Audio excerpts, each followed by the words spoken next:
What's up, YouTube? So today's just another sit down and talk video about sort of how things have been going with the build, especially since I'm in the unique position of living in the box truck while I'm building it out.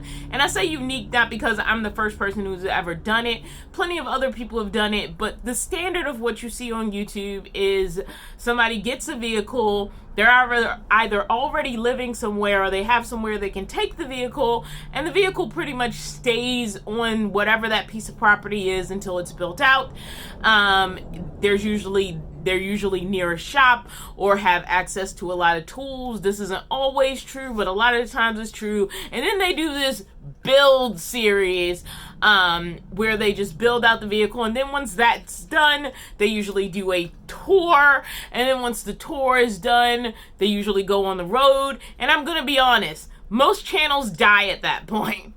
The opposite version is they just get the vehicle and then they start traveling, and then they start traveling really rapidly and desperately. I am parked street side right now, so obviously I'm not on a piece of private property, and that's why you can hear all that noise. You can even see traffic going by probably in the little crack in the door. But then you have I started my channel once my vehicle was done. They might start the actual channel with a tour, and then they start traveling rapidly, burn out, and I would say in about 75% of cases, people's channels die out at that point. And the 25% who actually find a lifestyle and love it do sometimes go on to have semi-successful to successful channels and really continue to live and do the lifestyle. So that's been my experience. And then there's this little niche of people who don't quite have the ideal situation or setup to... I'm just gonna wait for that. I don't know if it's a motorcycle or what it is. I'm gonna wait for it to go. But anyway, you have that small amount of people like me who don't have an ideal situation and may have unusual stories about getting into this lifestyle. I finally decided that I wanted a vehicle I could stand up in after living in 3 vehicles where I could not stand up. In addition to that, I actually wanted something that was more like a tiny house and less like a camper. I made this distinction a long time ago. A lot of your priorities getting into this lifestyle is a lot of what are you looking for? Are you looking for a car you can sleep in, or are you looking for a house you can drive? And I don't think it's a black and white answer. I think there's a lot of answers in between those two extremes. Like, a fifth wheel is a great, amazing house you can drive, but there's only so many places you can park a fifth wheel. They're very big. Even if you're into the RVing lifestyle, there are parks and forests and places that a large fifth wheel may not fit. And then on the opposite side, you have the extremely tiny campers. Either you're talking about teardrop trailers or like little, minivans. I had a minivan living out of a car, or like a Honda Element, or people who live out of Jeeps. Like, I've seen the extremely tiny as well. And those people are prioritizing a car they can sleep in more than a house they can drive. And somewhere in the middle, you have something like a Sprinter, which you can generally be comfortable in when it's still... Most of them are standing height. There are non-standing height Sprinters, but almost everybody who invests in a Sprinter, they got something that's standing height. And then just in front of that, you have the people who have just regular size cargo vans or low roof vans that they can't necessarily stand up in, but they're pretty long. You can build a pretty decent camper in there, a nice little homey area. And then you have a lot of things in the bus category. You have shuttle buses, you have different window lengths, which will determine how big you are. After you get over about 24 feet, 22 to 24 feet, then you're expanding beyond most normal parking lots. So that's going to make it a little bit more tricky for you to navigate out of completely rural environments into more city or town environments. And when people say city, I'm not always talking about huge big cities. Sometimes I'm talking about even towns, their parking lots and roads. it's a little bit harder to casually be there in a larger vehicle as opposed to a smaller vehicle. And so there's a range. It's not a black and white situation. There's a range of house you can drive and car you can sleep in. And there's a lot of stuff in the middle where van life and schoolie life and RV life can live. And I finally decided I wanted a lot more of a house I could drive. Now, I didn't want to size myself out of city parking. I was never looking to go that far, but I was ready to kind of push the limits. I'd done a car, I'd done a minivan, I'd done a standard size conversion van, which is about the same size as most low roof cargo vans. And I decided I wanted to do a box truck. I've been interested in box trucks for a while. I like that you can control how many windows you put in them. It was the scariest thing I ever did to put in windows. But one of the things I needed right away was power. And so at the time I had a Jackery, but not this Jackery, my Jackery 1000, which at this point I've gifted out to another van lifer. Now, the Jackery 1000 did a pretty good job, to be honest. Now, originally I only had it hooked to one little flexible 100-watt panel that I threw on the roof. I never expected that to be my long-term solution. Generally, flexible panels are a little bit less efficient than the rigid panels, but I already had it. And so at the point after buying the box truck, taking it to a mechanic, and just those general moving into this with nothing, because there was a lot of stuff I just left in that camper van so that it had value as a camper van, and it was stuff I knew I didn't want to use in the box truck in the long term. I knew I was starting very, very blank.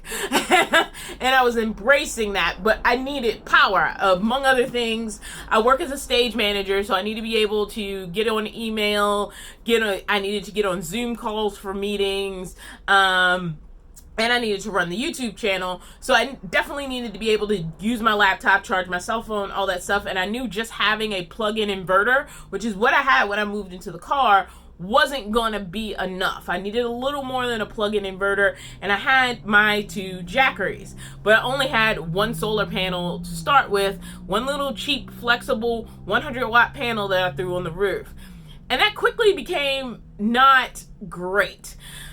So what I did, but I knew it was coming, I was already investigating propane generators. Now, I did a whole video on sort of how I'm planning to use propane in my personal build, and people have mixed feelings about that, but I was dead set on getting a propane generator.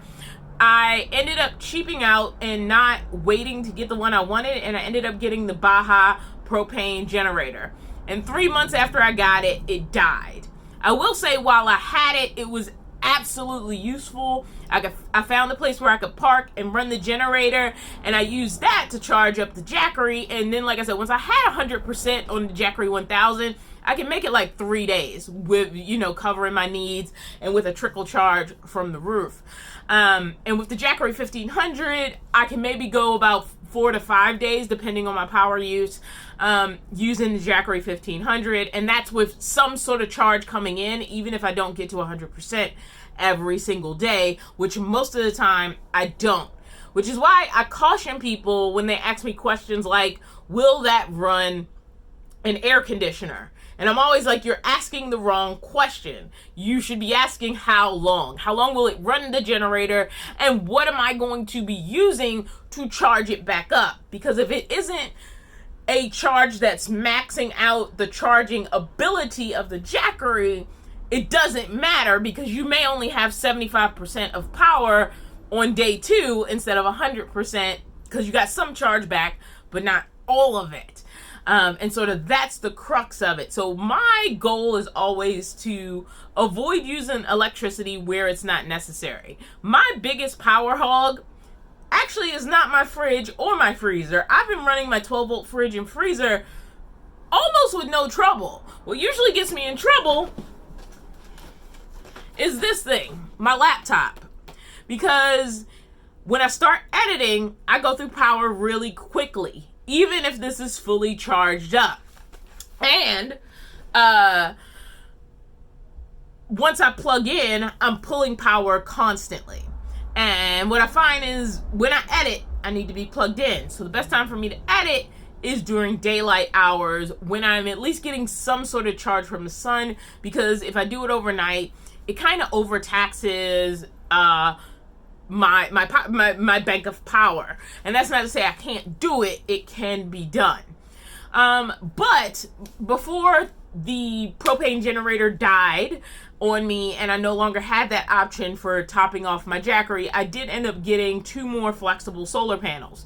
Now, again, flexible panels aren't the most efficient, but I was doing this myself. I had to climb up on the roof myself with the panels. This roof is very high in the air, and I needed something that was going to be easy to set up, easy to attach, and easy for me to carry as an individual alone onto a roof. And so I got more flexible panels, mostly for their weight. A lot of people thought it was for stealth. Honestly, I had a very visible solar panel on my minivan camper. I had 3 very visible solar panels on my Chevy camper, and it was never, ever an issue. Visibility was not my concern. My concern was weight and my ability to attach them myself without getting into a bunch of heavy hardware to do it. I did not have a racking system that I knew I could pull off in the amount of time that I needed to pull off. And so I added 2 allegedly 150 watt solar panels, thinking that would give me 300 potential watts. And why I say potential is because most solar panels do not pull at 100% efficiency. I have, on a good day, maybe got 100 watts out of those panels. I did get them off of eBay, so they just may not be the best panels. So one of my future goals is to beef up the solar on the roof. After that, I can do whatever I want with it. If I decide like the Jackery is just not the system for me, I can take those panels and hook them to a normal battery. And that is something I'm really considering. Not because the Jackery doesn't do exactly what it's designed to do. It's been doing that great. I just think an actual internal system for the box truck in the long term might be a good plan. So like I said, everything's been going fine with the Jackery as in unit that's just keeping my fridge on, charging my cell phones occasionally, and running my laptop when I need it to. But I had to be very specific about what time of day I was using my laptop in order not to drain my reserves, and then I would have to turn my refrigerator off. I've had to do that once with the Jackery 1500 and maybe twice with the Jackery 1000, where I just wasn't paying attention to where power was going and I ended up without any power. The sun wasn't up, I couldn't run the generator, or the generator was broken at that point, and I had no choice but to try to get through overnight with the stuff off, and then in the morning when I started getting sun again to get things back on. And so I had to be very careful about that. But in most cases, it's been doing fine. It's been doing great. I have no complaints about the Jackery 1500. It does I'm not going to say I have no complaints. I complained about the new proprietary connectors. Everybody knows that. I complained about the 112 volt port because I now have a triple splitter on this 112 volt port. So I have complained about those things as far as design choices. But as far as the actual functionality of the unit, it's been doing great. Unlike this Bluetti down here that will not charge anymore. And I gave it good points. I thought like it was really catering to those extra needs that I asked for in the Jackery. But the main thing you need your battery to do is charge. And this is the second, not first, but second Bluetti unit I've had that's done this to me. We'll see if their customer service is any better in this case than the last case. But right now, it failed to do its primary function, and it will not charge at this point. So until I investigate that and see what's going on there, it is seeming like Jackery's the winner in my department for the better product. I know there's other people out there who may have differing opinions, but this has just been my experience. At this point, I've had 3 Jackeries, and the one thing it's never failed to do is charge, or charge the things I expect it to charge. So I can say that's in the plus column for my Jackery units. So, recently, it got very, very hot. The question of if I was going to do AC or mini splits or anything like that has come up a lot. And I ultimately decided a long time ago I was not going to try to have AC because it takes way too much power to run an AC unit. And I'm not into investing all the money it would take to be able to run AC if I have roof vents for the first time and they can effectively cool me on a very hot day. And there were days that got up to like 80, 90, 100 freaking degrees in the middle of the day, and it usually cooled down by the nighttime, but it was just terribly, terribly hot during the day. And it was uncomfortable. To say the least. I wasn't so worried about me, but I do have a pet in my van, a handsome little kitty named Mickey, and I wanted to keep him cool. That was like my main thing. So I have two roof vents. One of them can do intake and out, and the other one can just do exhaust. It has a cool little light about it. It is one of my primary sources for lighting in the box truck at night, and also it has an exhaust fan. That one I put in the rear, which would be nearest the kitchen. And in addition to that, in the front, over the bedroom area, directly over where I'm going to put my bed, which I kind of regret because it is a translucent thing and there's a lot of light bleed. Right now I'm not sleeping under it, so it's not a big deal. It's the one that comes with the remote. That one was a gift. And that one can do both the intake and exhaust, but it also has an auto function that you can set to come on automatically when it gets too hot, which I really like for the cat. So if nothing else, if it gets hot, if that is set, it will just turn itself on when the box truck gets too hot and start to try to cool it down. Now, that is not the end of my system. When I first moved into the box truck, a lot of concerns were based around windows. They were like, don't you want windows? Aren't you worried about not having windows? People also didn't realize I was going to have this door behind me that takes me directly into the cab of my van. So people thought I was going to have to come in through the roll-up door. I had done a lot of research on box trucks, so I knew, one, if I didn't have a pass-through, I could create one, and some box trucks already come with pass-throughs between the box and the truck.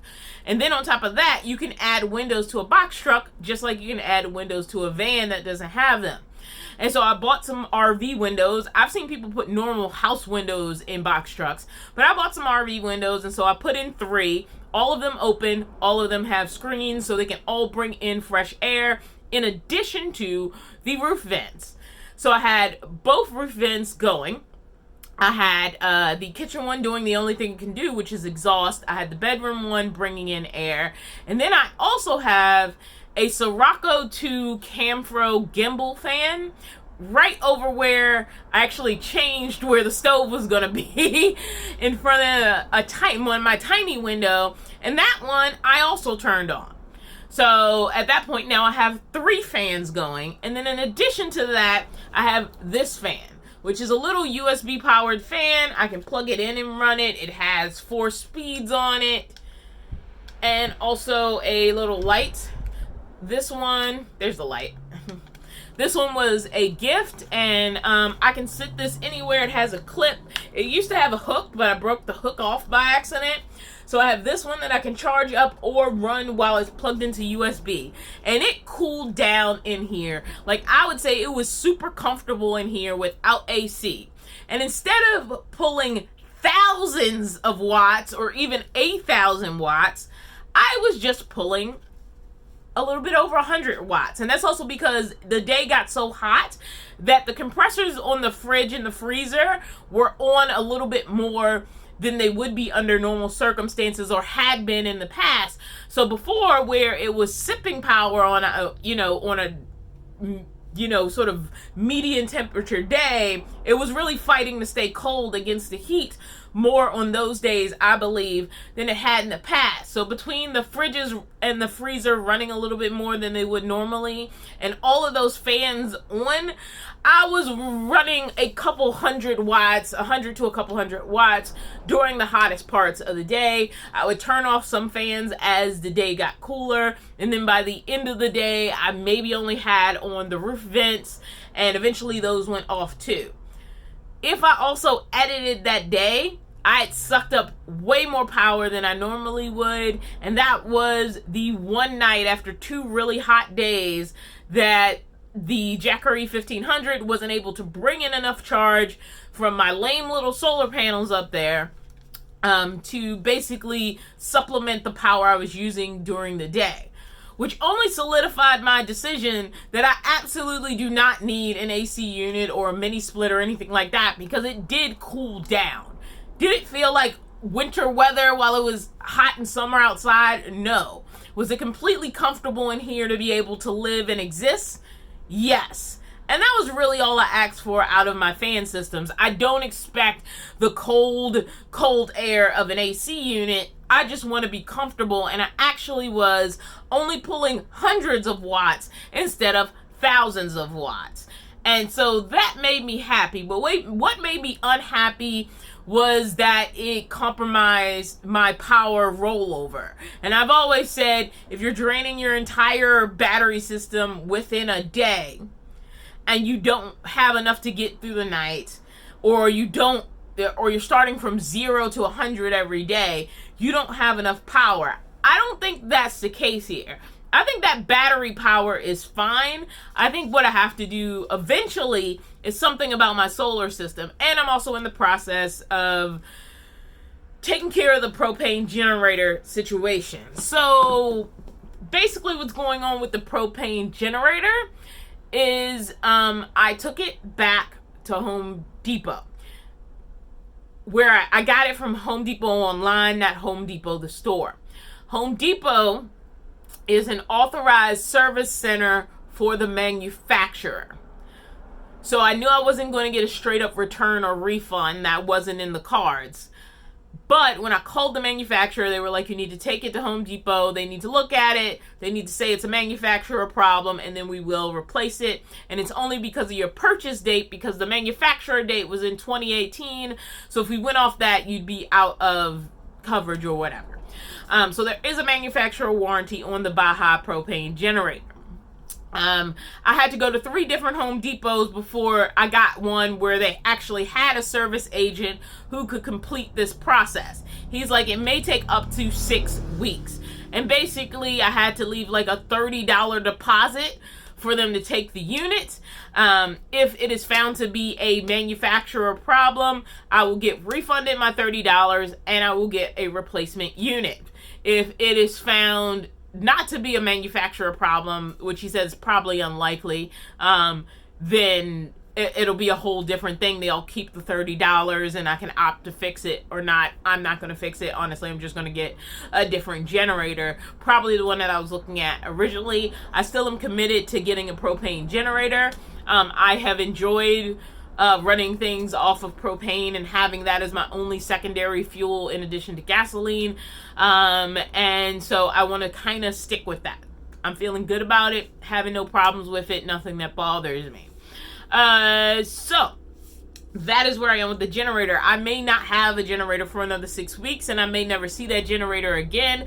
And also, honestly, in my brain right now, I'm already investigating other options that I might invest in. But that, thank you, traffic. We're just going to wait a second. That is quite the big ticket item. And so it's in the future. Now, luckily right now I'm still working my show. My show does not close until the first week in July. And so I do have access to power that way. So I can charge up my Jackery and charge up, well, I used to charge up my Blue Eddy for it stopped charging at the theater while I'm running the show. When the show's over and I close up at the end of the night, because I'm the stage manager, so I close everything up, then I just bring it on back to the truck, or sometimes I'll just run an extension cord outside and plug the truck in, because I do have a shore power connection. And it's basically one of those no-co things where you have like the plug that you set up on the outside, and there's basically a fancy extension cord running into your vehicle, but it allows me to plug the vehicle in and then charge up the Jackery, or I could even just plug directly into that plug. And it's a very, very simple way to have shore power that doesn't require programming anything or anything like that. When I drive, I try to also plug in the Jackery so that it's getting that charge. And luckily with the Jackery 1500, which I could not do with the Jackery 1000, I don't have to cut ties with solar in order to plug in the charging for the driving. Now I can only have 2 going at any time. So what I can do is when I'm plugged into shore power, I can combine shore power and the solar charge. When I'm plugged in while driving, I can combine driving and the solar charge. And if I don't have solar for some reason, I can combine like driving and a shore power charge, but that'll never happen because that setup would be impossible. I'd have to be just running my engine for no reason and running the generator, and that wouldn't make sense. But technically I could do it. So that's what it's been like trying to sort of run off the Jackery as a dedicated power system. Honestly, mostly it's been working. The Jackery isn't the problem. If I could use the Jackery panels, it would be great, but I can't really. Yes, I have done the whole hang the panels on the side and put them, but I'm not going to put out panels every day. Sometimes I'm not in a situation where I can put out panels. I move too much. Having the panels that are set on my roof, those are going to be plugged up all the time. Any situation where I have to pull out the Jackery panels and set them up is hard to impossible for me to do every day on a consistent basis, let alone long enough to get a decent charge into the Jackery 1500. And that has been some of the problem in this situation because I am building out my box truck with nowhere to stay. And so I have a storage unit where most of my building materials are, and anything I buy that I don't want in the box truck right now is in that storage unit. I go get the stuff from the storage unit. I go to a parking lot. If it's something small, I'll just try to stay in the storage unit, get my stuff, go in the truck, do the stuff in the truck, put whatever I want to put back in the storage unit, and then like bounce. Sometimes I go to the Home Depot parking lot if it's a detailed project where I need to pull out a bunch of stuff. One time I drove out near Sacramento to one of my subscribers' houses, and I was able to do the installation, but I had to be back for work. And so after that weekend that I had available to do the installation, I had to pack up everything, come back to town, put a bunch of stuff back in storage, and keep living and take those small opportunities that were available to me to continue to build out the box truck. And I'm pretty proud of where it is at this point. But I definitely see myself beefing up my solar panels. I honestly think the Jackery battery, since I have it, is going to work out just fine. Like, it is a great battery. And what I really love about this one is it will tell you, based on your current situation, how much power you have. Like right now it says, it not only tells me that my output right now is, let me see, it's 30-ish watts. I have this lamp plugged in, but it's not on. I have this plugged in, but I don't think it's charging anything. It's not. So the main things I have going right now is basically the fridge, the freezer, and the fuse box over there on the wall. Now the fuse box is actually this 12 volt port right here. There's a 12 volt connection right here that's going into this triple splitter, and that 12 volt connection is going to the fuse box, and the fuse box is right now hooked to both of my roof vents, the Sirocco gimbal fan, and the water pump. So technically this is running my water pump, it's running both of my roof vent fans right now, and it's also running the gimbal fan. And I think that's all that's on there. Yeah, 1, 2, 3, 4 right now. There is another light that I'm going to be adding to this half of the box truck, and that's going to go on the fuse block. I only have 6 spaces, so I can only put one more thing on there if I want to. But that fuse block just basically has a 12 volt plug running off of it. It's going into a triple splitter that's running off the 1 12 volt port in the Jackery. And my only complaint is that this 1 12 volt port is in this giant battery, and that's the disadvantage to buying the Jackery. But the advantage is I can hit this button and it tells me, based on the current output, I can go for 11 hours. If this is constant. And it won't be constant because eventually I'm going to turn off that light and go to bed. The fridge is probably, the compressor just kicked on for a little while. It's probably going to kick off soon, and then I'll have more. It already went back up to 12 hours. But you have some sort of idea just looking at the screen how much power you have left and how long you have it. And it just went up to 13 hours because some of the power drain is going down, and that basically mostly has to do with the fluctuations of the fridge and the freezer, how fast that runs. Now, right now the sun is down. It's nighttime. So I don't have anything coming into this unit, but if I did, it would tell me how long it would take to charge this based on that input. Now, again, that input can change. If I'm plugged into a generator and it says it'll take 3 hours to go from 75% to 100%, then I can just stay plugged into that generator.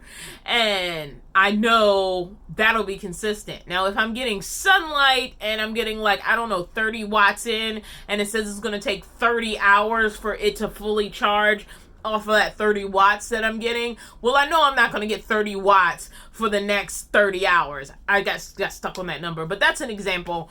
Probably an unreal one, but sunlight is going to change throughout the day. So I can already predict from that, if I know there's no way I'm going to have access to any other sort of power, that I probably am not going to get back up to 100% by the end of the day. And most days, that's okay.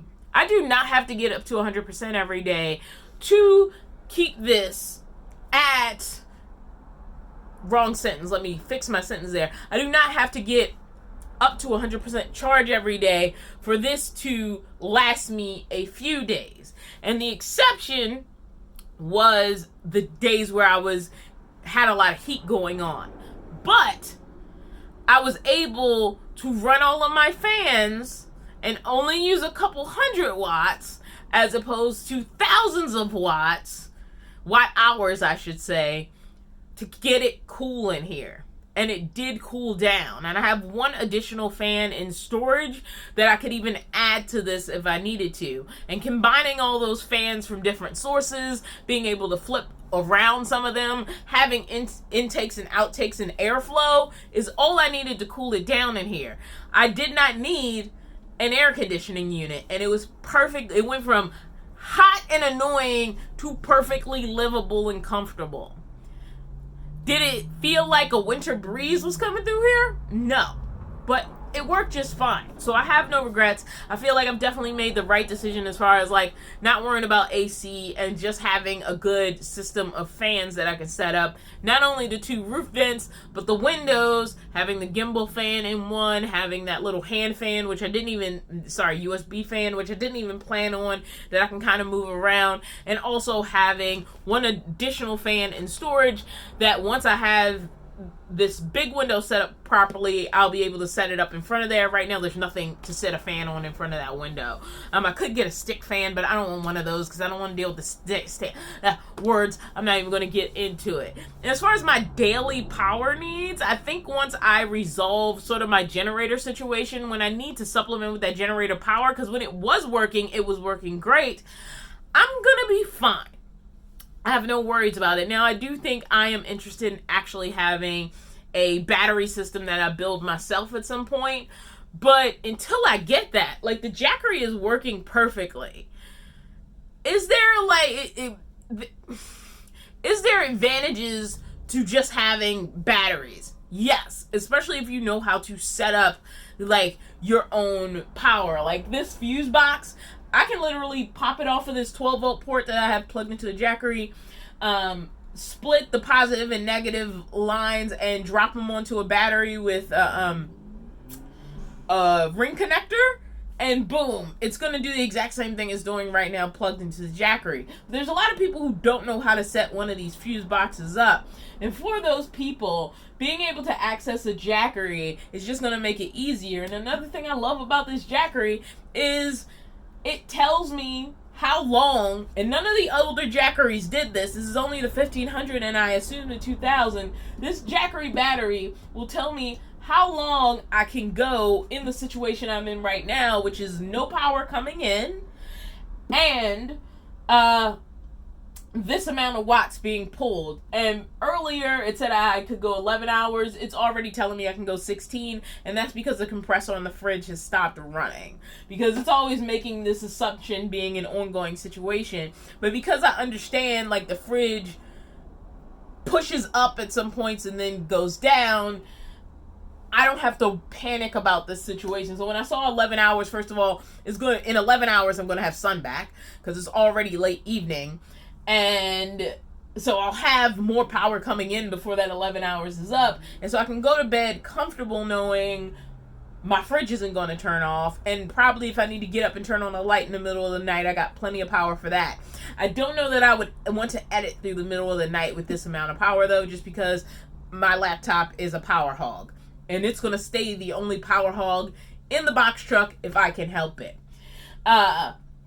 And anything I don't have to charge, I try not to charge at night. I try to, if there's stuff I have to charge, I'd rather do it in the middle of the day when I'm getting the most amount of sun, and then at night just have them run on whatever power that they got during the middle of the day. So even my cell phones, unless I'm in a desperate situation, I try not to charge them at night, even though honestly their charge is minor, and in most cases it's not going to hurt anything.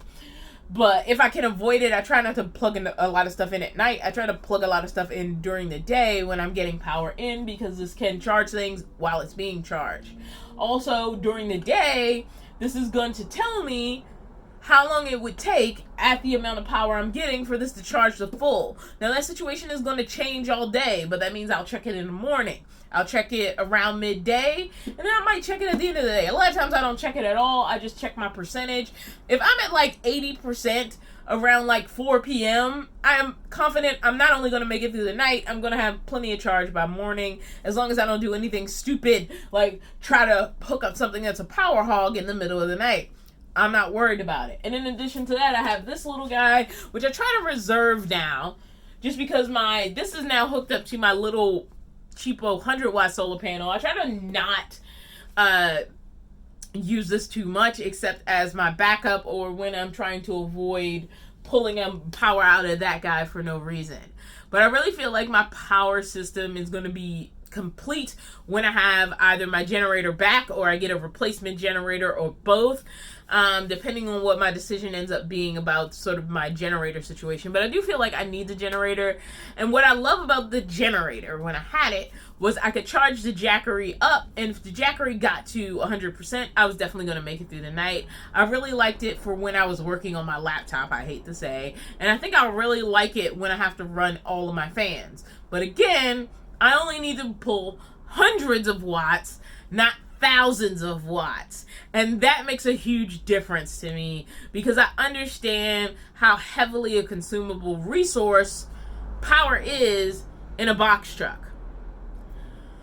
Alright, that was a fun little conversation. By the way, this video has been sponsored by Jackery. I've talked about the Jackery in this video, and honestly, I really love that particular feature, the one that tells you how many hours until full charge or hours until empty at your current output rate on the Jackery 1500. And I'm sure as I continue to use it, I'll continue to find other features that really make me happy with this unit, especially because, once again, Jackery has beat its competitor, which died on me and now will not charge. Like, if I only had that Blue Eddy EB70, I would not have power right now.